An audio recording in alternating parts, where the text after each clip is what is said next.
Well guys, welcome back to the channel. If you're familiar with what I do, you know I'm big into E46s, and this one came up for auction and I couldn't resist. So what we have here is a 2003 330ci vert. Big reason why I was interested in this is, well, it's the manual variety. So this is another impound auction, just like that one over there, the red one that's in the garage. This is was classified as derelict, so it is parts only.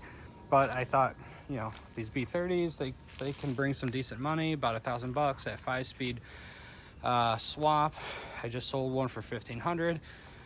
So, you know, just in the drivetrain alone, there's some good money to be had here. And surprisingly, it's in really good shape. But one of my ideas is actually to take the B30 and ZF5 speed out of this and put it into that. If you remember, we bought this for the aero kit that's going to go on my 330ci over there. Just really haven't been able to get to this one at all, really.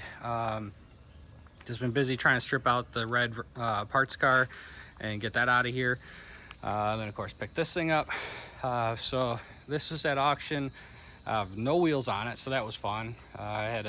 Thankfully they set it down on a tire so I could get a floor jack under it, get some wheels on it. I then had to bust the steering lock so I could steer it because there's no keys. But moving it around is not a big deal, being a manual. So as you can see, this thing's in actually a really nice shape. The body is near perfect. I don't see really any dents, dings, big scratches. You know, everything's in good shape. I have gotten into the trunk. There's a little whiskey lick here back on this corner, and for some reason this is down. It was up in the auction, so I'm not sure if it got caught on something getting it off the trailer or whatever, but you know, it's got to come off anyways. I'm actually thinking of putting all the black pieces from this on that because I'm taking that whole body kit off. I know, not look as dumb as the putting the red pieces on there. So just want to do a quick walk around and kind of show you what we got. So we'll start here in the power barn,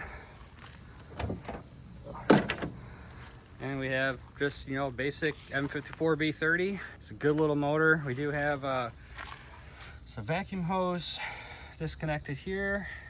This looks like the check valve for the SAP. We've got the original manifolds on it. No headers. I keep hoping that, you know, maybe I'll find some catless headers again. But we do have bi-xenons, which are pretty cool. So now I got 2 pairs of that to sell. Front bumper, like I said, is in good shape. Little trim is loose down there, not a big deal. This is a black sapphire metallic. It's a real pretty color. And then the interior, for being, you know, in Georgia for some time, this was originally a northern car for a couple years, but it looks pretty clean, surprisingly. This is the natural brown leather interior, wood trim. It's in decent shape. Obviously the driver's seat, you know, has seen some better days. A lot of the coloring is actually coming off, but she's in decent shape. I have had to poke around a little bit with this thing. We'll get to that here in a minute. Go back to our trunk. This is not the battery that was in it. The battery that was in it was dead, of course. But we do have some power. Yes, I know the terminals are on the wrong side of this battery. We just need it so we can get some power and move the thing around. I've just been throwing this back here. Some Target stuff that we found in the back, a little poncho, ice scraper. Like I said, this was from the north. A little bungee cord, black wood. Looks like we had some boom booms in this. But other than that, you know, not a whole lot. This I took off. Does not have the spare. Some glove gloves. We do have the owner's manual, which is pretty cool. I haven't checked the toolkit. And we got most of it. We're just missing the triangle. Yeah, all the other tools are here. Just missing the triangle. You can see from the debris, it's been sitting a little while. We do have power. One of the issues that I saw right away was a good clue. This is our EWS box. This is actually the one out of the car, but in the back seat we have a spare. So I think he was having some EWS issues. We got some money back there, an old shirt, some Play-Doh, a bunch of other crud that I'm not going to touch without some gloves. I had to take that down to get to the EWS. We have a HomeLink mirror, which is pretty cool. Typical business CD player. Heated seats, which is pretty cool. And the Harman Kardon sound system. So this was optioned pretty well. Do have the auto lights, sports steering wheel, which would be typical with the CI. So let me go get my ignition stick, and we'll show you what we got. All right, so as best I can tell, the last owner bought this maybe December-ish of last year, December 23. There was another registration event in January 24. All the receipts inside this car say January 24. My best guess is that this has sat since then. We do have some oil change sticker maybe. And let's see. Looks like, I can't tell the date, but looks it definitely says 23. In checking this out, the oil was very, very low. There was nothing on the stick. I put 4 quarts on, and it's just barely at the lowest setting. So this thing was really low on oil. And I'll show you here, we do have some power. And when it comes back, 180,000 miles should come up.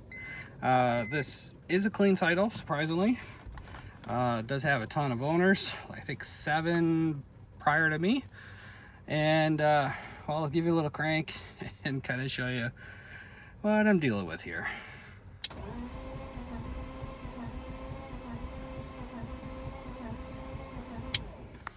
So yeah, she's really not happy. All right, I stuck the windows down so we get some air in this thing. It's pretty hot out. It's still August in Atlanta, so you know it's like 95 out. So I'm not going to be doing too much outside. What you heard basically is lack of compression, coupled with a low oil. Really not a great find, but it's not the end of the world. These cars, when they sit for months, they can lose a little compression. So what I think I'm going to do is get this thing in the garage. We're gonna pop all the spark plugs out. I do have a compression tester. It's gonna test low, so I guess there's really no reason for me to test the compression right now, but I'm gonna pull all the plugs out. We'll put a couple drops of oil in, let it marinate, put the plugs back in, see if we can get some compression up so we can fire this. I do have fuel pressure. We do have crank signal. If you saw, the tach is moving off 0 when we crank, so we should have all the ingredients necessary to get this thing fired up, assuming we can get some compression into her. So I am going to go do some driveway Jenga, and let's get this thing in the garage so I can get out of the sun. All right, so we got her in the garage, and I just had to change gears just a little bit. Got her up in the air on the quick jacks, and lo and behold, the top works. Looks like we got one window that doesn't want to go down. Could be the switch, could be the regulator. I really don't know. Doesn't make a whole lot of difference. It's not like we're going to be driving this thing, so but it is good to see that the top worked. It was a little stuck, you know, from sitting out in the heat, stuck to all the weather strips, but she went down without a fuss. So figured let's go underneath and take a look to see what's going on underneath. Just make sure there's no surprises.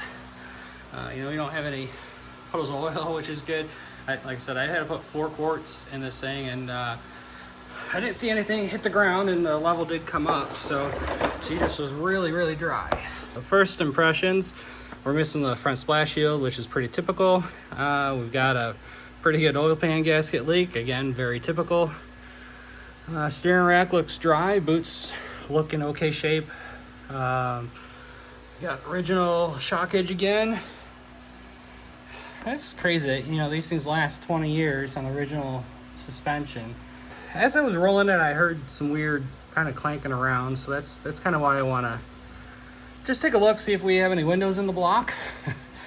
And but I don't think so. I think we just have some rings that are being a little stubborn and a little compression from sitting. So let's get under and take a look. We do have a dry radiator area. We got some wetness on the expansion tank, but that looks more like oil. Looks like probably dripping down from the power steering reservoir. That hose is wet all the way down and then just kind of wicking over, but it's not coolant. Belts look good. This lower radiator hose looks good and dry.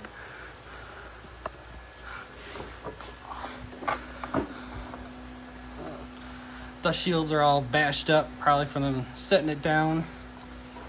The dust shields are all bashed up, probably from them setting them down with no wheels in the tow yard. That's to be expected. And again, over here, just all banged up.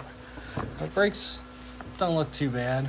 At some point, we might shake her down, just see what it's like. But so looking up, you guys are probably not gonna be able to see much, but looks like the front corner of the valve cover is nice and dry. I don't see anything running down the block. I don't see any holes. Roll arm bushing on this side looks decent. I don't see any windows in the block. There's our oil pan drain. This lower shield is all kinds of buggered up, probably again from them moving it around. On this side, I know it's hard for you guys to see, and I apologize for that. But I don't see anything surprising. Looks like we might have an oil filter housing gasket leak along with the oil pan. If we do end up keeping this motor for the 323 drift car, we'll definitely be doing all the seals and consumables. Trans looks good. Some wetness probably for your main seal. Someone's definitely done work. You can see that we've got hoses out of the connectors up there. So maybe they did some CCV work or something like that, had the manifold off, or starter. Guibo looks okay, or Jubo if you prefer. Exhaust is all original. The CV looks good and dry. Pinion's nice and dry.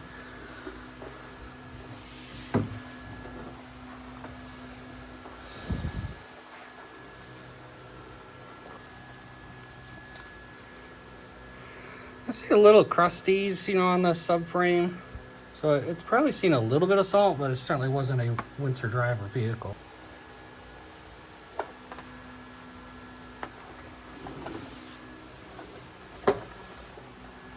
Again, original shocks. Dust shields all bashed to hell. Same thing on this side, original shocks.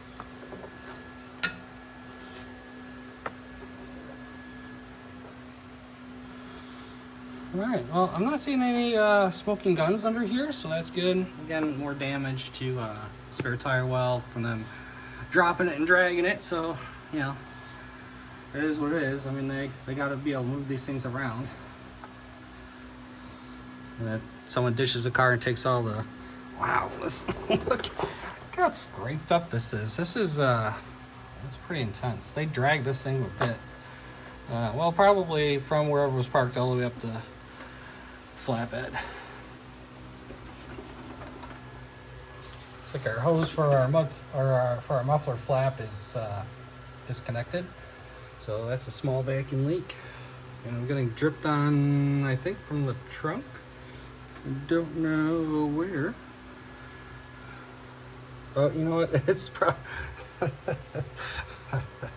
so it was not dripping from the trunk. I am wearing rubber gloves, and it's sweat dripping out of the rubber glove as I'm holding my arms up and dripping down onto me. Yeah, it's a little thick here. All right, well, I'm gonna get back up top, lower this down a bit so we can put some oil in the cylinders and go from there. All right, so the first thing we got to do is we need to take out this cabin air filter housing. Remember from my previous videos, we just have 3 of these. They just twist 90 degrees and pop off. 2 are already pre-done. This one's actually not too bad. I just keep it around for a spare. So you guys probably can't see it, but there's supposed to be 1, 2, 3, 4 torque screws that hold that into place. And they are gone.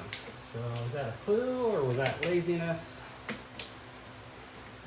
I'm not sure. I just need to get this off the...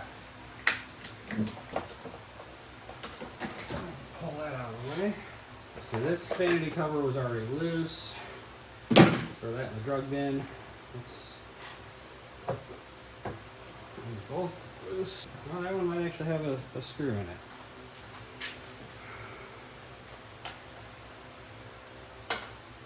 So these are just held in by 10 mils. Looks like someone was lazy, they only put one in. Now, was that a I'm lazy or I gave up and I'm just throwing it back together to get it out of my head? Someone had mentioned too that he thought, are there spark plugs in it?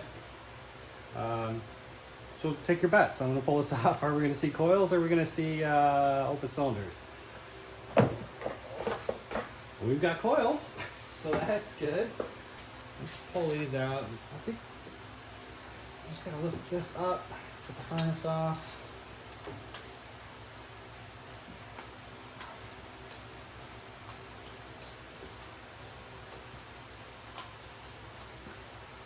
All right, pulling these out. It's dry, so that's good. It means we don't have a valve cover leak into that. So they're plug hole. That one's dry as well. Number 3. Well, that's good.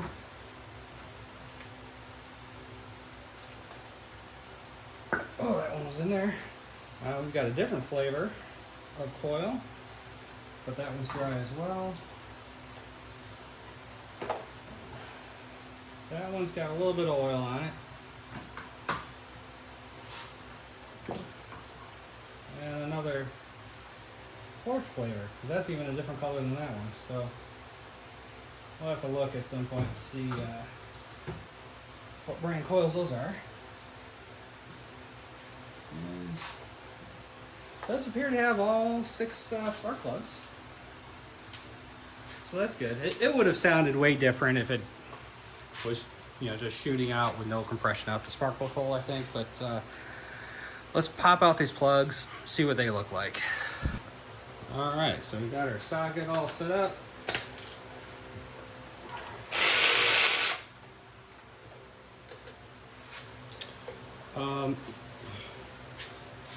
Well, I didn't think we would have I didn't think we would have an answer this fast, but I don't know if you can tell or not. Try to get some light. But that spark plug's not supposed to look like that.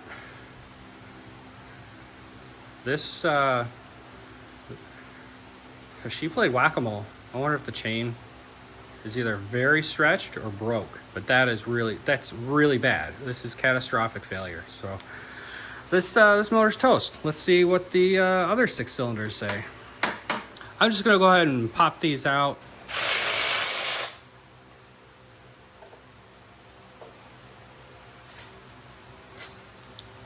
Cylinder 2 looks okay.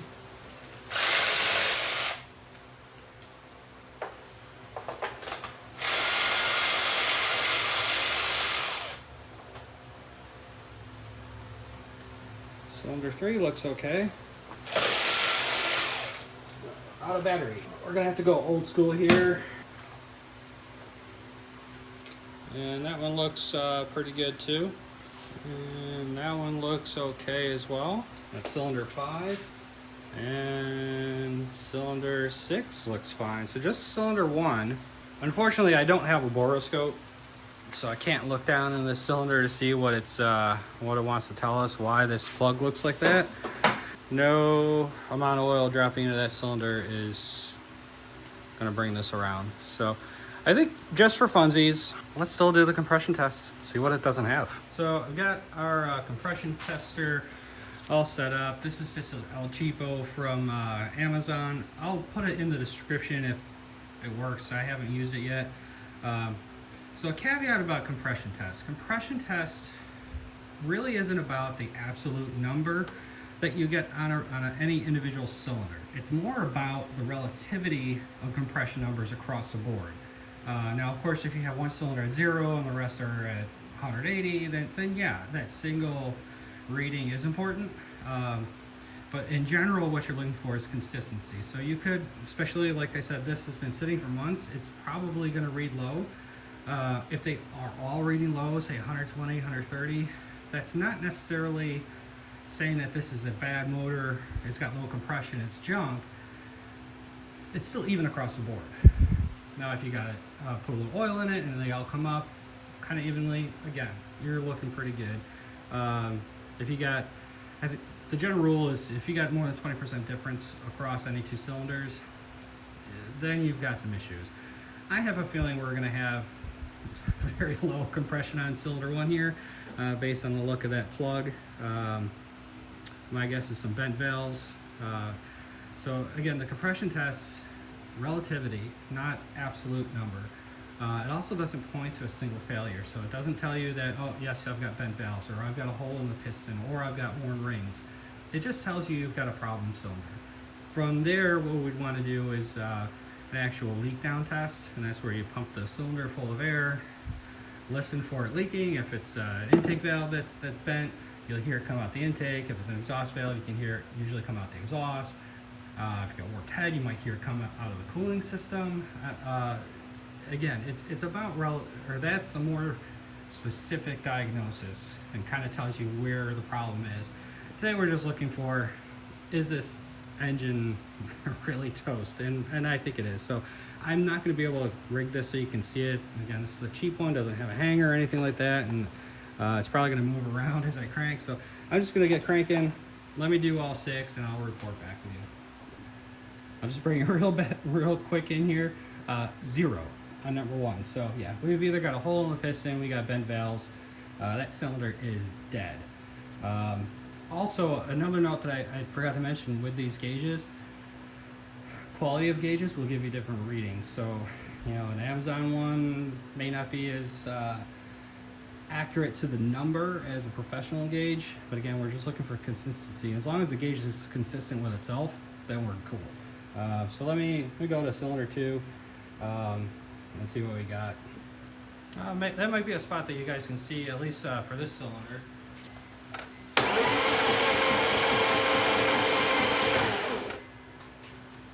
And 0.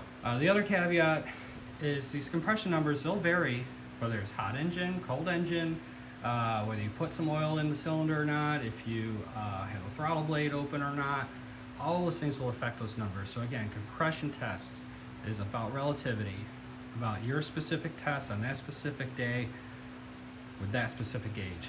Don't get hung up on any specific number unless there's huge discrepancy across the board from the other cylinders.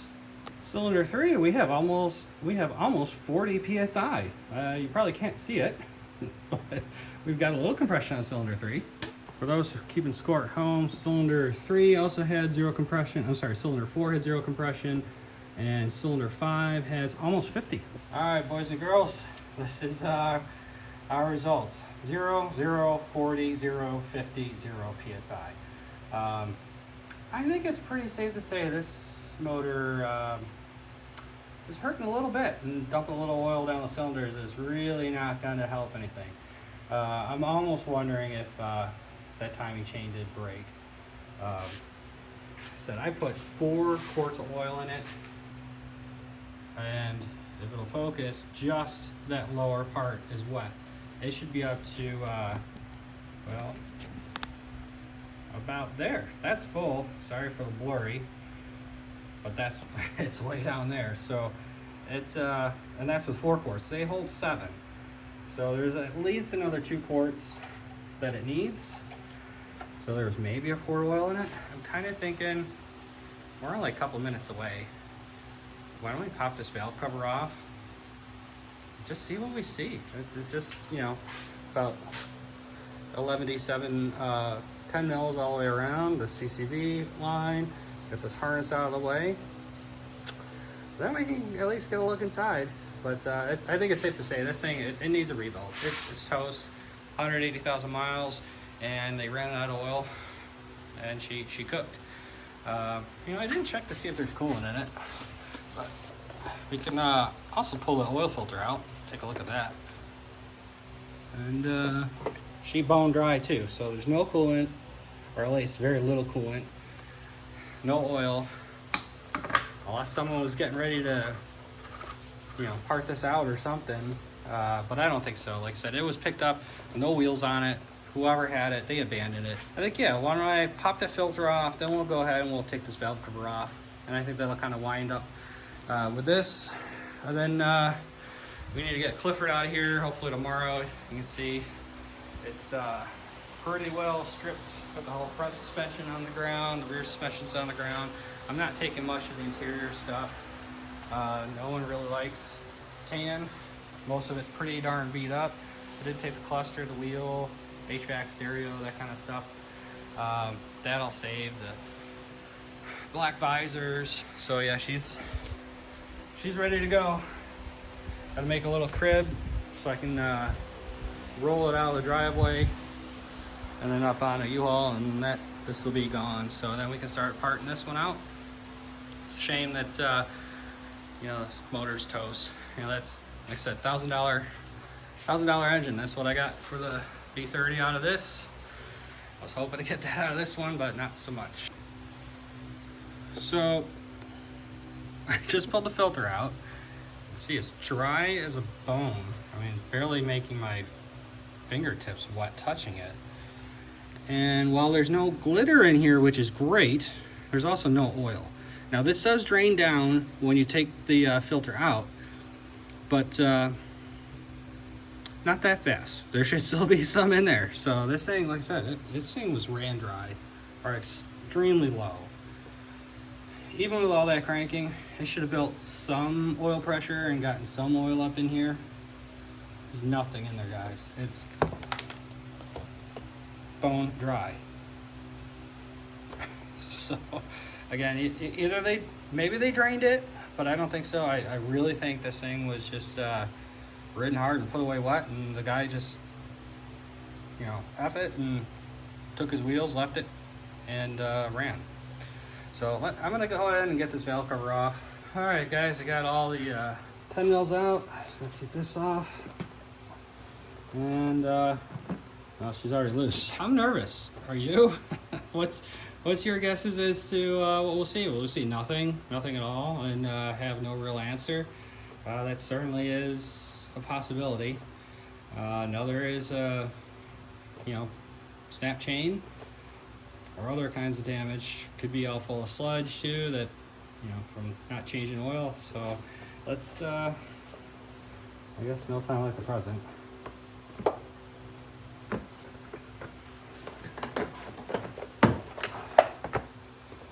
Alright, well, I do have a chain.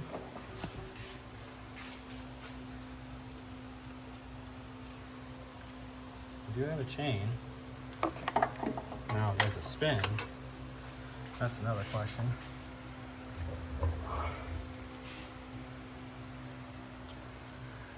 I mean, she's not had every 3,000 mile oil change, but it's not terrible.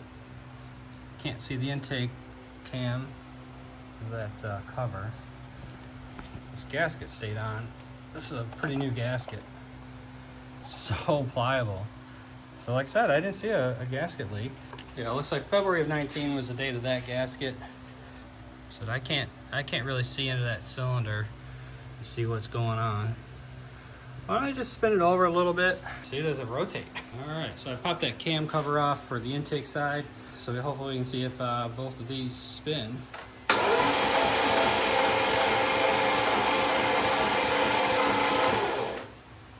Well, yeah, the cams are spinning, the chain's moving, so we don't have a broken chain. I guess that's good. We probably just have bent valves. Probably just bent valves and pistons whacking them, or whatever happened to that poor guy. Alright guys, so couldn't help myself. Went on Amazon, bought myself an inspection camera. This is a DXZ TOZ. I'm not sure if you're supposed to pronounce that as a word or not, but It was relatively cheap, 110 bucks or something like that on Amazon. Got delivered the same day, and what's really nice is the end is flexible, so you can kind of get around. It does have a mirror as well, but the flexible should get us enough to see what we want to see. So let's just start with what a cylinder is supposed to look like. So we'll start here at number 3. So go down, there's our piston, and the walls actually look pretty decent. Some vertical grooves, but I can see some cross hatching. I'm not sure what all this goo is. I'm not sure. Every cylinder has it, so it's a lot of foreign material in the cylinder wall. Let's see if I can spin enough that we can see valves. So now we can see one of the valves there. I don't really see any impact damage. It has a lot of crap on it. There's an exhaust valve, I believe. Definitely lots of foreign material in there. But here you can see the cylinder walls again.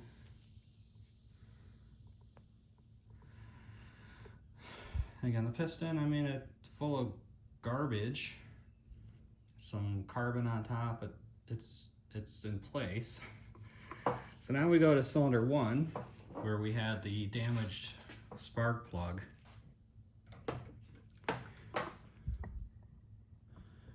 And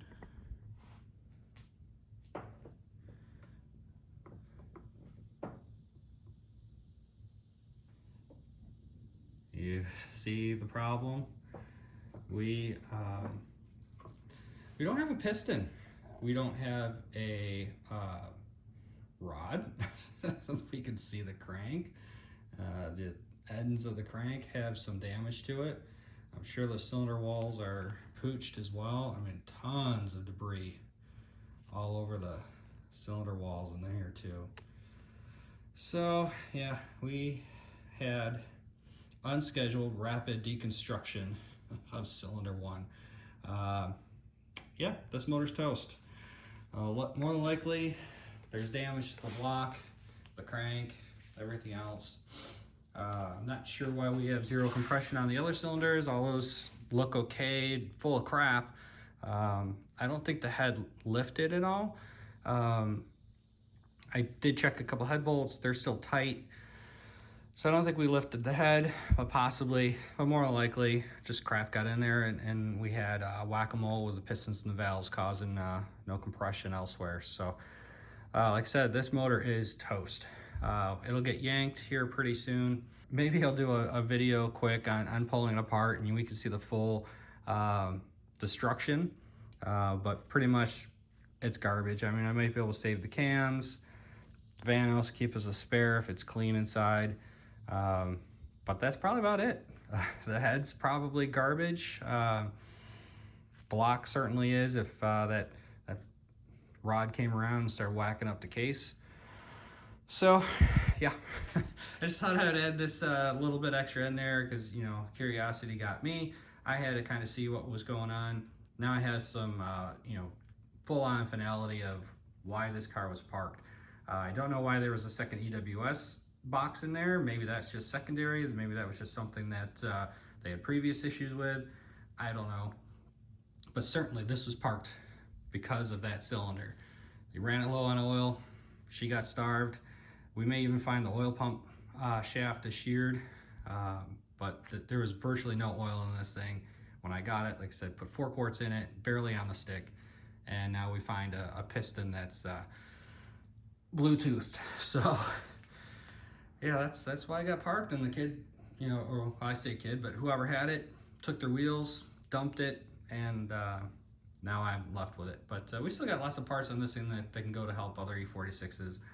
Certainly that 5-speed swap will get sold. Body panels are great shape, headlights, all that stuff.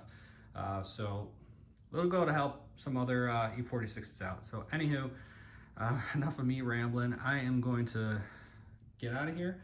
I will see you guys in the next one.